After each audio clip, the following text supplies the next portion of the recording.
이 말에 동의하십니까? 열심히 노력해서 성공하는 사람이 있는가 하면은 죽도록 노력해도 성공하지 못하는 사람들이 있습니다. 가난한 사람은 더 가난해지고 부유한 사람은 더 부유해지는 그런 일들은 정말 이 시대에 너무나도 냉혹한 현실입니다. 이런 부당한 일들의 밑바탕에는 선과 악의 대립이 깔려 있습니다. 우리가 부당하다라고 여기는 것들은 대개 악한 것이 선을 이기는 것에 해당합니다.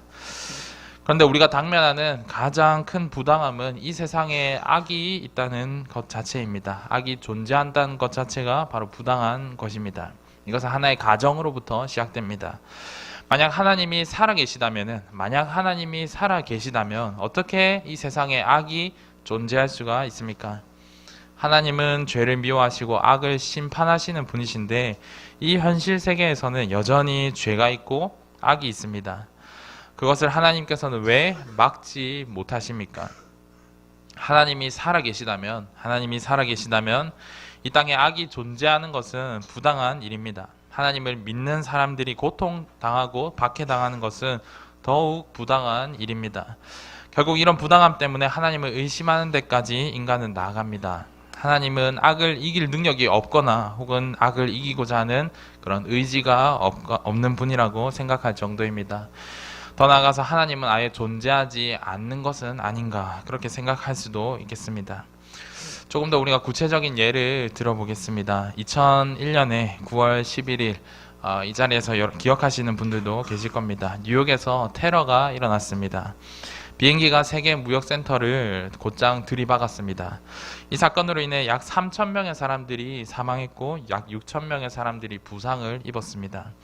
그 중에는 분명히 하나님을 믿는 사람들도 있었을 것입니다. 그런 사고가 일어나는 동안 하나님은 무엇을 하셨습니까? 비행기를 조종하고 있던 그 악한 사람들만 하나님께서 막으셨다면 이런 비극이 일어나지 않았을 텐데 왜 하나님께서는 그것을 막지 않으셨습니까? 우리나라에서도 잊지 못할 그런 참사가 있습니다. 2014년에 세월호 참사가 일어나서 이 자리에 앉은 여러분의 또래들이 수많은 학생들이 죽음을 당했습니다. 그런 비극이 일어나는 동안에 대통령이 무엇을 했는가가 문제가 아니라 하나님은 무엇을 했는가가 문제입니다. 악한 자들이 자기만 살겠다고 발버둥 치는 동안에 하나님께서는 왜 그들을 막지 않으시고 아무 죄 없는 승객들을 죽도록 내버려 두셨을까요? 하나님은 세상을 만들어 놓고서 혹시나 방관하고 계신 것은 아니겠습니까? 이런 의문들이 우리가 자연스럽게 생길 수가 있습니다. 이처럼 우리는 부당한 현실 속에서 살고 있습니다. 이 세계 속에서 하나님이 살아계시다면 왜 이 세상에는 악이 존재합니까? 라는 이 질문은 정말 아주 오래 전부터 있어 왔던 그런 질문입니다.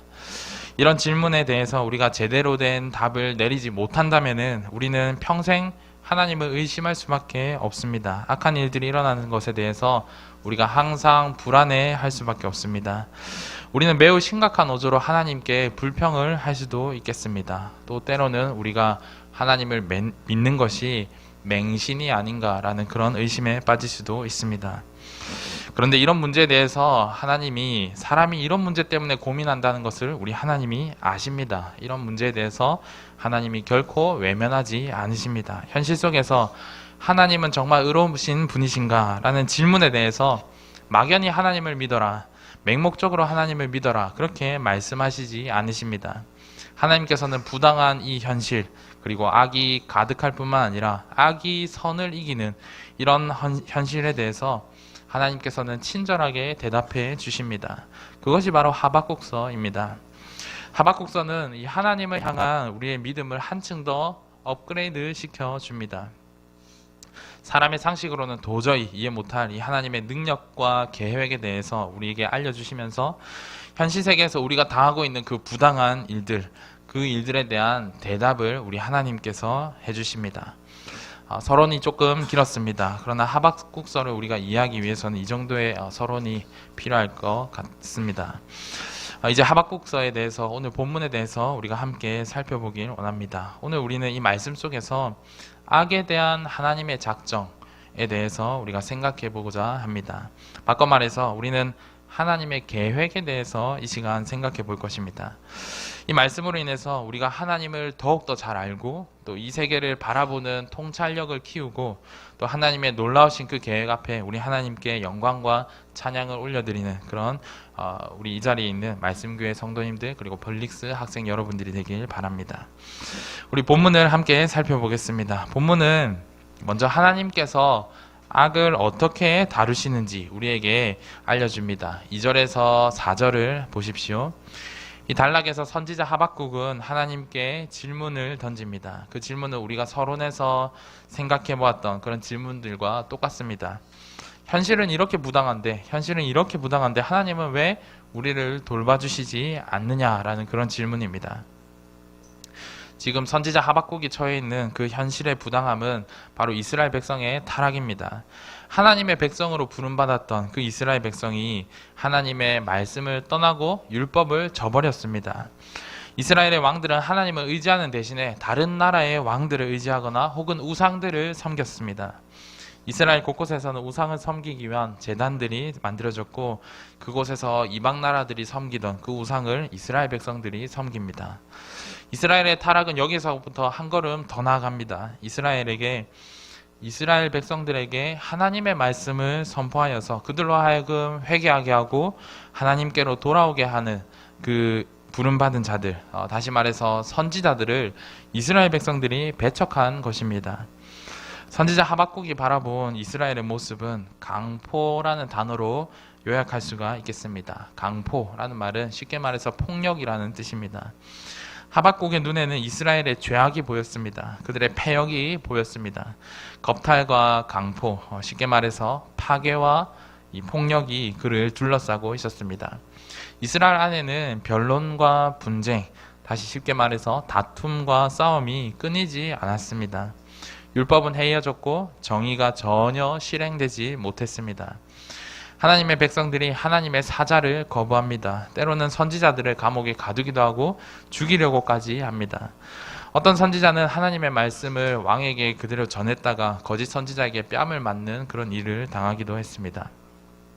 지금 이스라엘의 상황이 이랬습니다. 여기에서 선지자 하박국은 부당함을 느꼈습니다. 의로워야 할 그 백성들이 의롭지 못합니다. 하나님의 백성으로 부름받았던 그 백성들이 오히려 다른 이방인들과 전혀 다를 바 없이 방탕한 그런 백성이 되었습니다. 도리어서 의로운 자들이 핍박받는 그런 상황이 되었습니다. 의로워야 할 백성들 가운데서 의로운 자들이 오히려 핍박을 받는 것이 바로 하박국이 당면하는 그런 현실의 부당함입니다. 그래서 하박국이 여호와 하나님께 여쭙니다. 2절을 보십시오. 여호와여, 내가 부르짖어도 주께서 듣지 아니하시니 어느 때까지리이까? 내가 강포로 말미암아 외쳐도 주께서 구원하지 아니하시나이다. 이게 무슨 뜻입니까? 이렇게 악이 가득한데 하나님은 도대체 어디에 계십니까? 하고 물었습니다. 이에 대해서 하나님께서 이제 대답해 주십니다. 그것이 바로 5절에서 11절까지 말씀입니다. 5절을 보십시오. 하나님께서는 한 가지 일을 행할 것이다 라고 말씀하십니다. 하나님께서 어떤 일들을 행할 것이다 라고 말씀하시는 이게 바로 하나님의 작정이라고 부릅니다. 그런데 이 하나님의 작정은 정말 놀랍고 놀라운 일이다 라고 말씀하십니다. 하나님께서 친히 말씀해 주셔도 믿지 못할 정도로 정말 놀라운 일이라고 말씀하십니다. 지금부터 하나님께서 하시는 이 말씀의 내용들은 어쩌면 인간의 인식의 한계를 벗어나는 것일지도 모르겠습니다. 그러나 하나님께서는 그것을 숨기지 아니하시고 말씀해 주십니다. 이어지는 6절부터는 하나님께서 악을 어떻게 다루시는지에 대해서 하나님의 놀라운 작정을 말씀해 주십니다. 그 말씀이 11절까지에 기록되어 있습니다. 여러분 6절부터 11절까지의 말씀을 한번 천천히 보시길 바랍니다. 어떤 부류의 사람들을 소개하고 있는 내용입니다. 그 내용을 우리가 한마디로 요약하자면은 하나님께서는 갈대아 사람을 일으켜서 이스라엘에 있는 악을 벌하시겠다, 이런 내용입니다. 다시 하나님께서는 갈대아 사람들을 일으켜서 이스라엘에 있는 악을 벌하시겠다라는 내용이 바로 6절에서 11절까지의 말씀입니다. 6절에서 하나님께서는 갈대아 사람을 일으키겠다라고 말씀하십니다. 그런데 이 갈대아 사람들에 대한 소개를 한번 잘 보십시오. 참 특이합니다. 그들은 이스라엘에 있는 죄악을 심판하기 위한 하나님의 도구입니다. 그렇다고 갈대아 사람들이 하나님을 섬긴다거나 의로운 백성이 아닙니다. 11절을 보십시오. 갈대아 사람들은 하나님이 아니라 자기 힘을 의지하는, 자기의 힘을 신으로 삼는 그런 사람들입니다. 그런 힘을 가진 갈대아 사람들은 급하고 성급한 그런 사람들입니다. 사납고 성급한 사람들입니다. 그들은 자기 땅을 벗어나서 다른 나라의 땅을 침략하고 그 땅을 빼앗는 그런 민족들입니다. 이처럼 7절에서 11절은 갈대아 사람들에 대해서 설명하고 있습니다. 그런데 이 중에서 우리의 눈길을 끄는 구절이 있습니다. 구절을 우리 다 같이 보십시오. 구절을 보시면은 그들은 다 강포를 행하러 온다라고 말씀하십니다.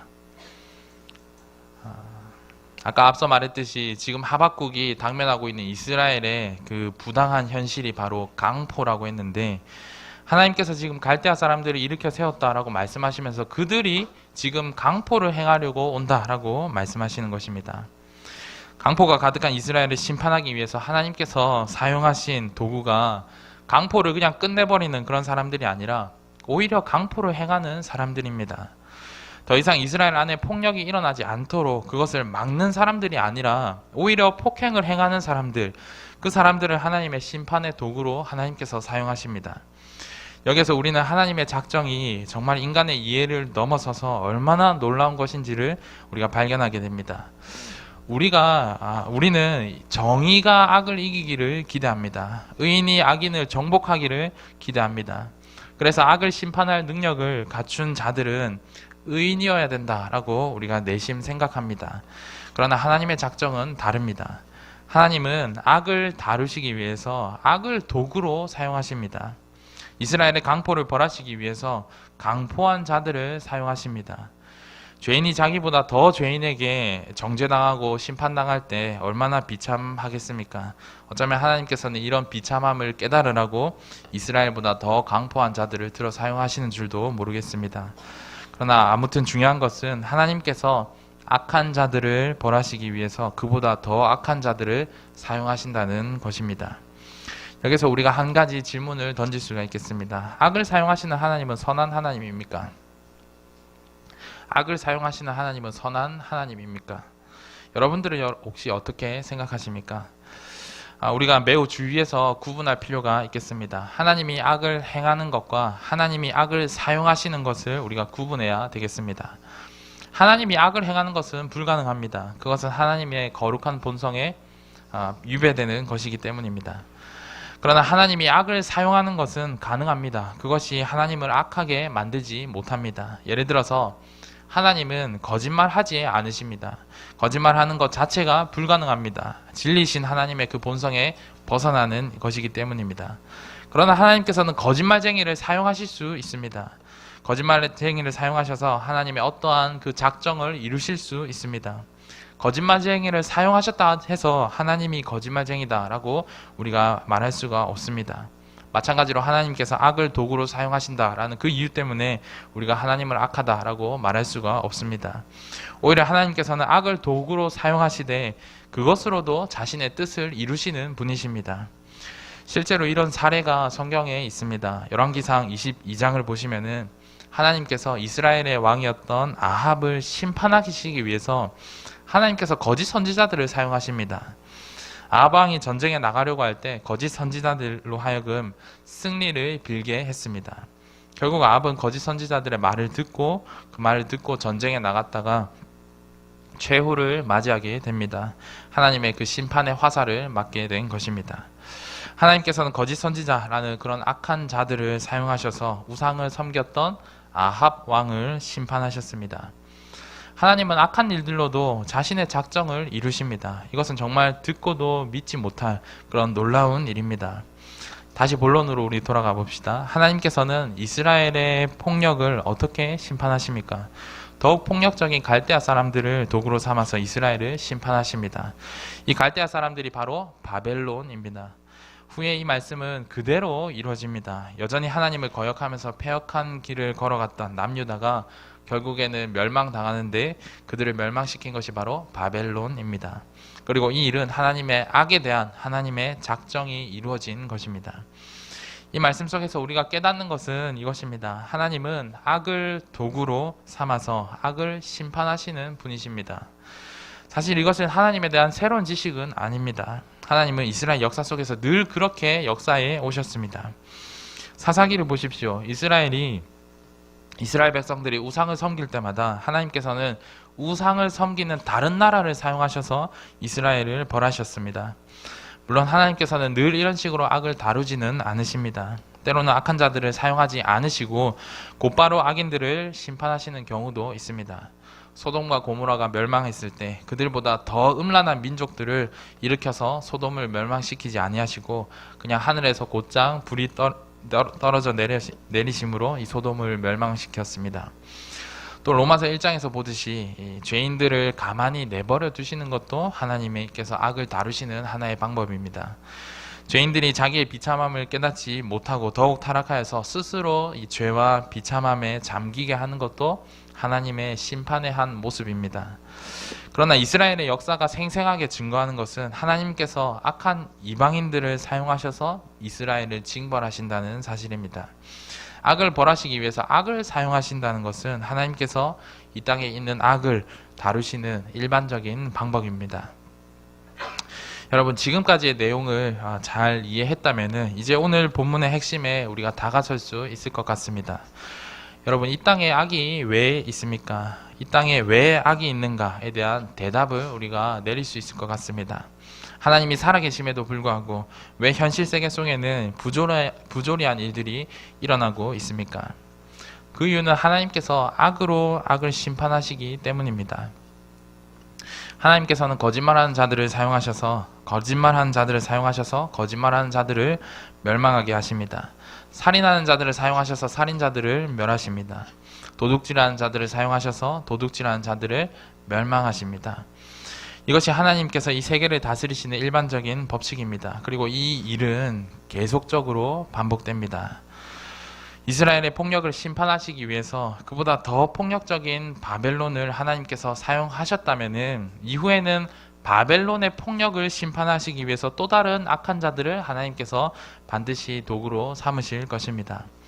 다시 말해서 악은 악을 심판하기 위해서 존재합니다. 이것이 이 땅에 악이 근치지 않는 이유입니다. 여러분, 오해하면 안 됩니다. 하나님께서 적극적으로 악을 행하신다는 것은 아닙니다. 하나님은 단지 이 땅에 넘쳐나는 악들을 그대로 방관하시는 것이 아니라 그것들을 사용하셔서 악을 심판하시는 것입니다. 그러므로 이 땅에 악이 넘쳐난다라고 해서 하나님이 살아계시지 않는다거나 혹은 하나님이 악을 정복할 능력이 부족하다거나 혹은 하나님이 이 땅에 관심을 두지 않는다라고 생각해서는 안 됩니다. 악이 존재한다는 것은 이 땅에 대한 하나님의 심판이 있다는 뜻입니다. 아주 역설적인 그런 뜻입니다. 동시에 그 악으로 하나님께서 지금도 심판하고 계시다는 뜻입니다. 악이 존재한다는 것이 하나님의 존재를 부인하지 못합니다. 오히려 하나님은 악으로 도구를 삼으셔서 그분의 전능하심과 그분의 영광을 나타내 보이십니다. 신자는 이 땅에서 악이 정말 창궐할수록 하나님의 전능하심을 깨달아야 합니다. 사랑하는 성도 여러분, 이제 우리는 우리의 생각과 말을 바꾸어야 되겠습니다. 현실 세계 속에서 악이 사라지지 않고 여전히 존재하는 것을 보니까 하나님이 계시지 않는가 보다 이렇게 생각하는 것이 아니라 하나님이 심판하시는 그 하나님이 계심으로 이 땅에 악이 여전히 존재한다라고 여겨야 됩니다. 악은 심판의 대상이자 심판의 도구가 되기 때문입니다. 여러분, 이 땅에 악이 존재한다라는 그 이유를 깨달았다 하더라도 아직 완전히 풀리지 않는 그런 문제가 있습니다. 악을 심판하시기 위해서 하나님이 악한 자들을 사용하신다면 이 심판은 정말 끝이 없을 것입니다. 한번 생각해 보십시오. 이 심판의 도구였던 악이 다시 심판을 받아야 하고 또 그것이 계속 반복될 것이기 때문입니다. 그러면 악을 도구로 사용하시는 그 하나님의 심판은 무한합니까? 라는 질문이 우리가 생길 수가 있겠습니다. 그러나 여러분들도 아시다시피 악을 사용하셔서 악을 심판하시는 그 일은 영원하지가 않습니다. 의의 왕이신 그리스도께서 다시 오셔서 마지막으로 심판하실 때 그때가 약속되어 있습니다. 그리고 최후의 그 마지막 심판은 우리가 그토록 고대하는 심판입니다. 하나님께서 악을 들어서 악을 심판하신 것이 아니라 바로 선으로 악을 이기시는 그 심판입니다. 의의 재판장이신 우리 예수 그리스도께서 악을 다 멸하실 그 마지막 심판이 예비되어 있습니다. 아직 풀리지 않는 또 다른 문제가 있습니다. 지금까지 이 세상에 악이 존재하는 이유에 대해서 우리가 다루었지만은 의인에 대해서는 다루지 않았습니다. 다시 말해서 악한 자들이 의로운 자들을 삼키는 그런 현실의 부조리에 대해서는 우리가 어떻게 이해하고 받아들일 수가 있을까요? 선지자 하박국이 이것에 대해서도 생각을 했습니다. 그래서 뒤따라 나오는 이 문제들에 대해서 하박국은 하나님께 다시 한 번 더 여쭙습니다. 이 문제는 오늘 본문 이후에 12절에서 하박국이 다시 한 번 더 의문을 가지고 하나님께 여쭙니다. 악인들이 의인들을 핍박하는, 악인들이 의인들을 삼키는 그 부조리한 상황에 대해서 하박국이 다시 한 번 더 하나님께 여쭙습니다. 이 문제에 대해서는 오늘 본문에서는 다루어지지 않습니다. 단지 오늘은 이 땅에 악이 존재하는 이유에 대해서만 우리가 함께 살펴보았습니다. 성도 여러분, 지금까지 이야기를 한번 정리해 봅시다. 악이 존재한다는 것 자체가 악을 들어 사용하시는 하나님의 살아계심과 전능하심에 대한 증거입니다. 우리가 이 진리를 붙들어야지 현실에서 있는 부당한 일들에 대해 넉넉한 마음을 가질 수가 있습니다. 어떠한 악이 우리를 뒤흔들더라도 우리가 거기에 결코 걸려 넘어지지 않습니다. 세상의 악이 우리를 집어삼킨다 할지라도 우리가 하나님을 의심하지 않을 수 있습니다. 하나님께서는 악한 자들 그들을 그대로 방관하지 않으십니다. 악한 자들은 그들의 악함으로 말미암아서 멸망당할 것입니다. 여러분, 악한 자들이 득세할 때가 있습니다. 그때 하나님이 주무시는 게 아닙니다. 악한 자들이 흥할 때 하나님께서 멀리 계신 것이 아닙니다. 이 땅에 정의가 사라지고 의인들이 다 죽임을 당한다 할지라도 하나님은 살아 계십니다. 지금 북한 땅에도 여전히 하나님께서는 살아 계십니다. 이 땅에 악이 가득하여서 온 땅이 더럽혀진다 하더라도 하나님은 살아 계십니다. 이 땅에 선한 일이 많거나 혹은 악한 일들이 많다고 해서 하나님의 능력이 늘었다가 줄어들었다 하는 것이 결코 아닙니다. 신자는 그런 것에 요동하지 말아야 됩니다. 특히 우리가 매일 마주하고 있는 그런 부당한 일들로 인해서 우리 하나님의 전능하심을 의심해서는 안 됩니다. 우리가 악에 대해서 생각하면 생각할수록 우리 하나님은 정말 전능하신 분이시다라는 사실을 깨달아야 되겠습니다. 이 시대에 있는 악을 보면서 우리는 반대로 우리 하나님을 더욱더 신뢰해야 되겠습니다. 사랑하는 성도 여러분, 우리가 믿는 하나님은 언제나 살아계시고 정말 이 세계를 하나님의 작정대로 이끌고 계시는 그런 하나님이십니다. 이 믿음 안에서 여러분들이 굳게 서는 그런 여러분들이 되시기를 주님의 이름으로 간절히 바랍니다. 우리 시간 함께 찬양하셨으면 좋겠습니다. 찬송가 460장입니다. 찬송가 460장을 잘 모르는 분들이 계실 줄로 압니다. 그리스도인들이 어떻게 살아야 하는지를 가사로 잘 담고 있습니다. 우리 찬송가 460장 1절, 2절 그리고 다시 한 번 더 1절, 2절 이렇게 두 번 반복해서 부르도록 하겠습니다.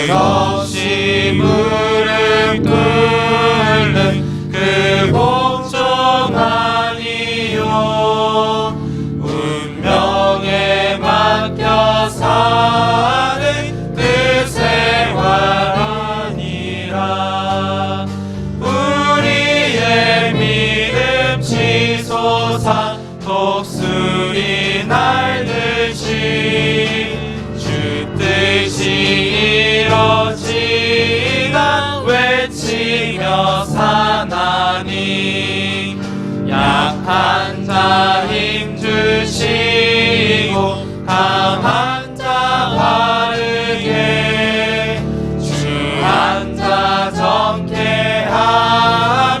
주님의 뜻이라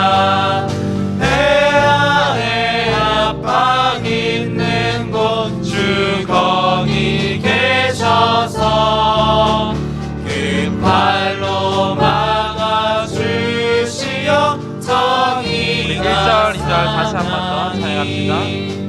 뜻없이 무릎 꿇는 그 복종한 이요 운명에 맡겨 사는 그 생활 아니라 우리의 믿음 지솟아 복수이 날듯이 주 뜻이 이뤄지가 외치며 사나니 약한 자 힘주시고 강한 자 바르게 주한 자 정케함이 주님의 뜻이라 해안에 압박 있는 곳 주 거기 계셔서 그 팔로 막아주시어 정의가 사나니